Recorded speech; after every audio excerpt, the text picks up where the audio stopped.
Welcome to the Business Leader Spotlight. The Business Leader Spotlight is bringing attention to those in our community making a difference in business. It is also an opportunity to identify the skills they have learned and applied to get where they are. And now, let us go into this week's interview.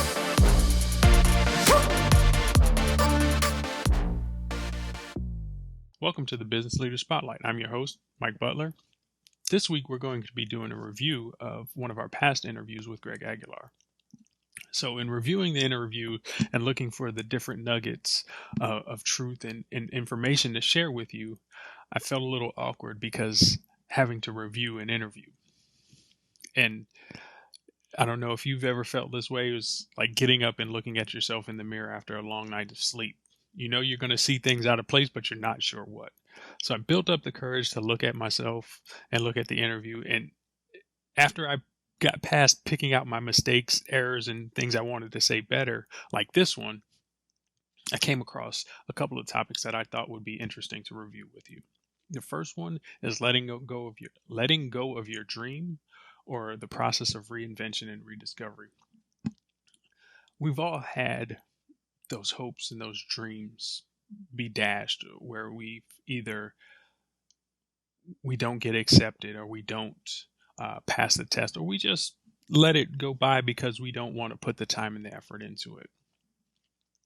And it seems to always happen the letting go process always seems to happen when it's just outside of our reach and we think that we've already done enough in order to obtain the goal. And the reason I say that is because I think back to my grammar school days when I was in the 7th grade and I tried out for the school's basketball team. I finally built up the courage to try out. And in my head, I thought I was going to rise to basketball greatness in the 7th grade. One of the things that we grew up around is we grew up imitating players like Michael Jordan, Dominique Wilkins, Larry Bird, Magic Johnson. Now, understand, I grew up in the late 80s, early 90s. But during this time, I wanted to be one of those types of players. And in my head, I thought, okay, if I go out on the basketball court and do things like I did when I played pickup basketball, then I would be able to accomplish my goals. The first day of tryouts were completely different than what I expected. You have drills, you have layup lines, you have to use your left hand, you've got shooting drills, you've got defensive drills, you've got all of these different drills. All of the running, all of those things I'm fine at. It's when we get into these internal scrimmages where things begin to change for me. And when I mean changes, the game seemed like it was something I hadn't played before when I was like I had been playing with my friends. There's one specific instance where we come up the court and I get the pass at the free throw line on the elbow and I turn to face. And it's like I become a frozen statue. And I don't know what to do. Do I shoot? Do I pass? And all I hear is everybody yelling, shoot, shoot, pass, pass. And it's just all jumbled in my head. And in that frozen moment, I don't know what to do. Then it breaks it. And I just take the shot. It comes up about 6 inches short and bounces out of bounds. And I turn around, run back up court, just dejected, feeling humiliated and pain, not knowing what's the problem. The rest of the practice, I'm in this kind of funk because I'm not sure what's going on, what I'm doing, why the game isn't what I think it should be, or I'm not playing the game the way I think I should be playing it. And that's where I started to let my dream go. What I mean is that I never looked external to that voice in my head to see, okay, what is it that I'm missing? Where's the areas that I need help with? In Greg's example, it took him 4 years to go back to apply for the officer's program. And it was because of somebody else. He allowed somebody's external feedback to point him in the right direction. Me at this time, I didn't do that. The coach who was there offering me that feedback, telling me things like, oh, allow the game to come to you. Relax. Don't push so hard. I treated him like a substitute teacher. I know I've had substitute teachers. We go in the classroom and we think it's a free day. It's like, we're going to pass notes. We're going to throw paper airplanes. We're going to throw paper at our friends. We're going to do anything and everything but what this substitute teacher is trying to tell us to do. That's how I treated the basketball coach, not knowing that he had the words to help me move forward. I think Ken Blanchard said that when the student is ready, the teacher appears. So being able to understand, I was ready, but I wasn't listening. The other thing that I learned during that time was that failure is a pruning process because it will help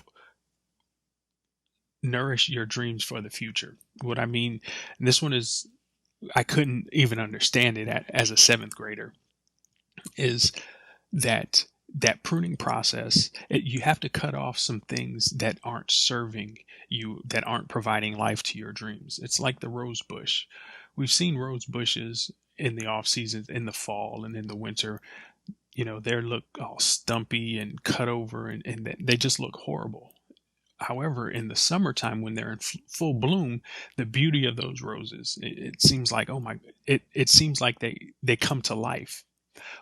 But they wouldn't come to life in that manner, in that fashion, without having something pruned. I didn't want to go through the pruning process of having my attitude pruned.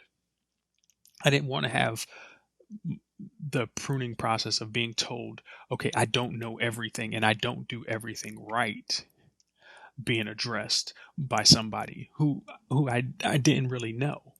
So my pruning process, basically, because I didn't submit to that pruning process, it didn't allow me to reach the heights that I could possibly have. Now, I'm not saying that I was going to become the next basketball superstar, but I never learned enough to become successful in the seventh grade basketball team. So now I learned is that I seek out feedback regularly. Not saying that I always accept it the most gracefully. I still think I'm doing things right, but I'm willing to learn. I want to hear that feedback. I want to hear people tell me, oh yeah, you need to do this. So that's why I ask for your feedback in the comments. In all of the comments and commentary that we've had up to this point, I do appreciate it. So thank you. Keep it coming. I really do look forward to that because that helps me grow and that helps us grow together. The other piece that Greg shared with us is about the process of reinvention and rediscovery. So he talked about in his career, he went from being enlisted to being an officer. And there's a transition there where you having people, you going from saluting officers to now people are saluting you. And then that transition from being in the military to being out of the military. And there's always this slight change, this slight shift that we have to take upon ourselves. And it can be a challenge because we don't know which pieces to keep. It can be kind of difficult because, we feel a little bit awkward. We feel a little bit unsure because we are in these new roles. I remember a time that I had just taken over managing a new team, and it was about a 3-month time span, and I had two team members leave right after my promotion. And I looked at myself and was like, what in the world happened? I set goals for my team. I worked to develop relationships with these people, and I ran through all that what I was doing and wondered, okay, what's wrong? These are all of the things that I had read about. I had been applying. I had applied in previous roles and things had worked for me previously. And I was wondering, okay, what's going on now? And then my director calls me. And he says, hey, Mike, can you come into my office and talk? And I'm like, okay, what's this about? Not sure. Yes, I had this in my mindset. I had these two team members leaving. So I had a little bit of a bad, focus at the time. So I went in and not really sure what's going on, not looking for the positive. I finally get into his office. We exchange pleasantries as I sit down. And he brings up both of the employees, and I'm like, ah, darn it. Now, he tells me that during their exit interviews, one of the things that they said was they felt micromanaged. And I don't know what expression my face had, but it said what was running through my mind, because my director stops and he says, Michael, are you okay? And I'm like, okay, this is one of those moments I really need to stop and make sure I don't just say the first thing that runs into my mind. And I was like, okay, I'm shocked. My response is, I'm shocked that they would say this, because I had been working with both of them to figure out, how to meet deadlines, provide updates for their clients, all of those different types of things. So I'm thinking that we were working together and things were going well. And, I understand people leave companies, but I didn't think that I was the cause of them leaving the company. He sits me down, he tells me, he's like, don't worry about it. People do leave. I just wanted you to know that that was the feedback that they had for you. And I was like, okay, I appreciate that. And I thanked him. And as I walked out, I was still second guessing myself. And to be honest and truthful with you, my first thought was, I'm going to quit and just be an individual contributor, not quit the company, but just, what, this management thing isn't for me. And I'm just going to go back to being an individual contributor. But at that point, I stopped and I took some time. I talked to some different people. I talked to my wife. I talked to some other people that gave me some good feedback. And they said, you know what, you don't just quit. Look at it and figure out what it is that you need to change and try to understand that. So I found out that I did 3 things. I was doing these things, but I didn't fully develop them. So the first one is the illusion of a relationship, being a substitute for a real relationship with people. So we exchanged pleasantries, we had surface levels conversations, but I didn't develop a true relationship with each of them. And that hindered some of the development that I had with them. The other thing was the specificity of feedback. What I mean by that is that after you have a relationship with somebody, feedback is important.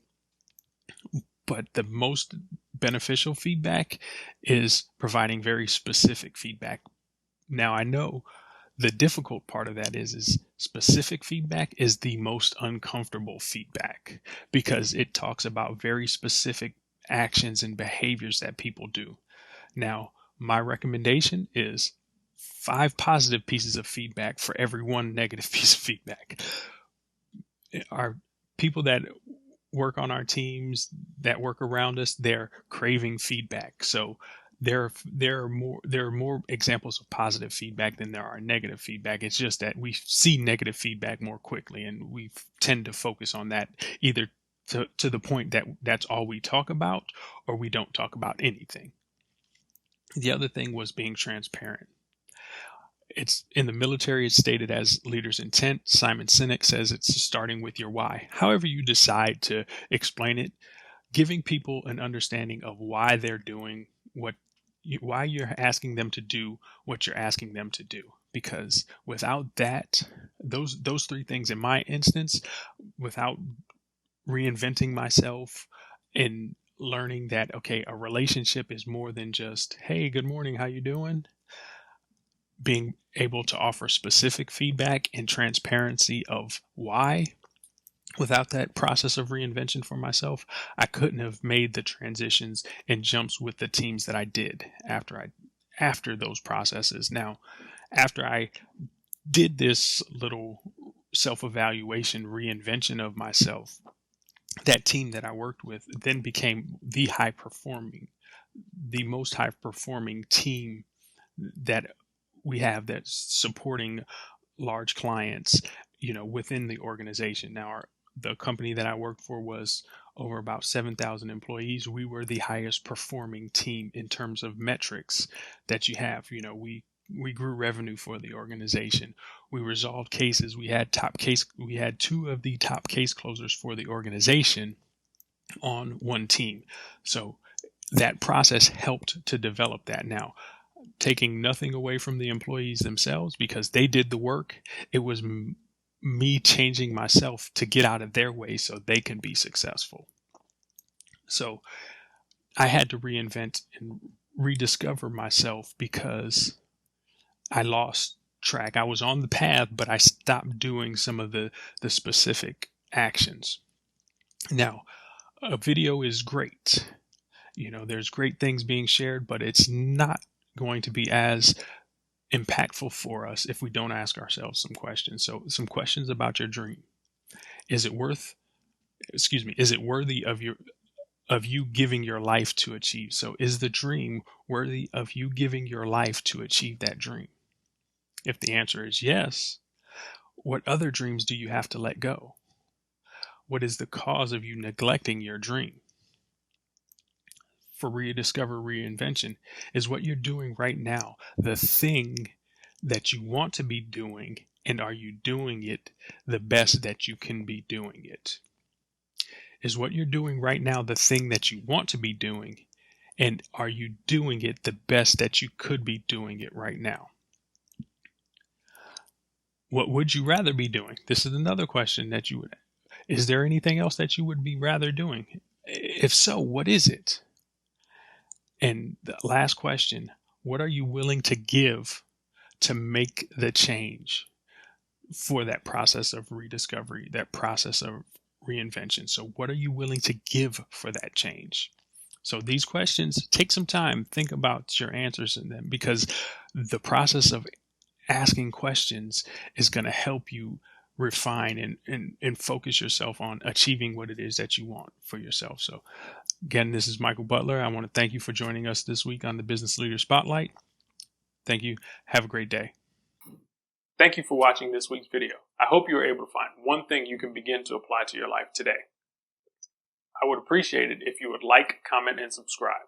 Also, if you have any feedback, leave it in the comments below. Let us know if you know of any great guests to be on the spotlight. I look forward to your questions and your comments.